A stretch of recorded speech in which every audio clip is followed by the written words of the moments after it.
नमस्कार, मेरा नाम आलोक है। आप लाइव स्ट्रीज देख रहे हैं। पूर्व केंद्रीय मंत्री रामविलास पासवान ने चिट्ठी लिखकर 1 जनवरी 2020 को ही बता दिया था कि आखिर क्या कुछ होने वाला है भविष्य में। उन्होंने इशारों ही इशारों में कुछ कहा था। क्या कहा था, हम आपको इस वीडियो में बताने जा रहे हैं विस्तार से। देखिए, रामविलास पासवान का निधन पिछले साल अक्टूबर माह में हो गया। उस वक्त जब बिहार में विधानसभा के चुनाव हो रहे थे, ऐसे में चिराग पासवान उस वक्त से ही कहते आए कि मैं काफ़ी अकेला पड़ चुका हूं।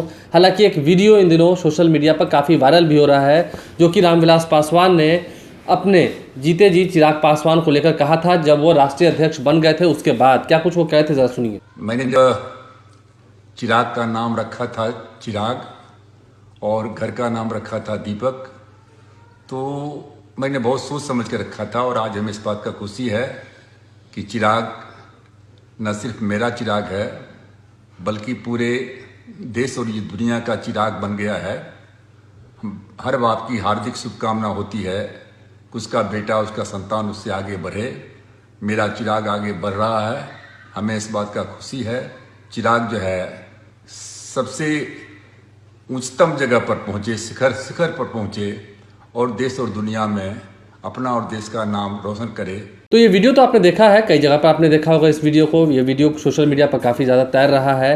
लेकिन अब आप ये खत देखिए जो 1 जनवरी 2020 को रामविलास पासवान ने लिखी थी। किसे? सौरभ पांडे को। सौरभ पांडे, जिसको लेकर काफ़ी विवाद हो रहा है, चाहे पशुपति कुमार पारस हो या पशुपति कुमार पारस के गुट के तमाम जितने सांसद हो, वो सौरभ पांडे का नाम ले लेकर एक बनारसी कहकर ये कह रहे हैं कि सिर्फ उसके चलते ही पार्टी में टूट हुई है। हालांकि रामविलास पासवान क्या लिखते हैं सौरभ पांडे को, देखिए तस्वीरें, हम पूरी चिट्ठी आपको दिखाएंगे।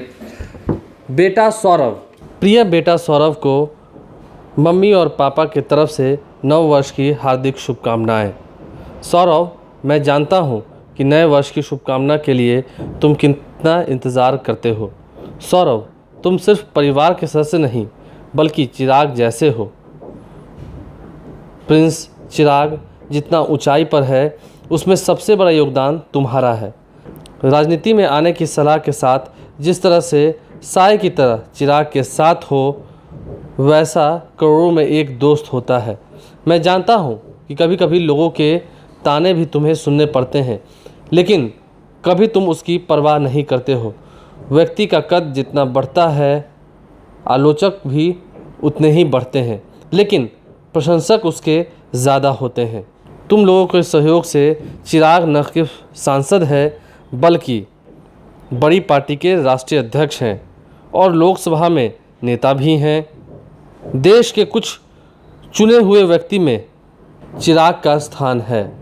2013 में चिराग राजनीति में प्रवेश किया और इतने कम दिनों में राजनीति के शिखर पर पहुंचना संभव नहीं तो कठिन कार्य है, और इसके पीछे कोई अदृश्य शक्ति है। माँ बाप को इससे ज़्यादा खुशी और नहीं तो क्या हो सकता है।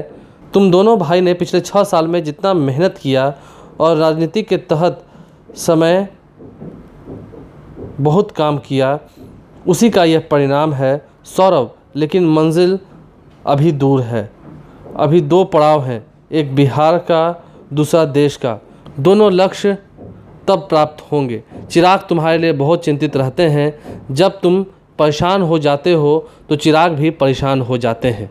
दरअसल सौरभ पांडे वो शख्स है जो 5 साल तक पर्दे के पीछे रहकर अपना किरदार अदा कर रहे हैं। लोजपा के तमाम छोटे बड़े फैसले में अपना अहम किरदार अदा करने वाले सौरभ पांडे ही हैं। सौरभ ने मुंबई यूनिवर्सिटी से लॉ की पढ़ाई करने के बाद वकालत भी शुरू कर दी थी, लेकिन अचानक वह चिराग पासवान से प्रभावित होकर लोजपा पार्टी में पहुँच गए। तो आपने इस पत्र में देखा है रामविलास पासवान ने 2020 के शुरुआती दिनों में ही क्या कुछ लिख दिया था और ये बता दिया था कि कई लोग हैं जो ताना मारते हैं, सहना भी पड़ता है। सौरभ पांडे को लेकर जो विवाद खड़ा हो रहा है आप भी खूब समझ रहे होंगे। लेकिन इन दिनों सौरभ पांडे चर्चा के केंद्र क्यों बने हुए हैं लोक जनशक्ति पार्टी के भीतर?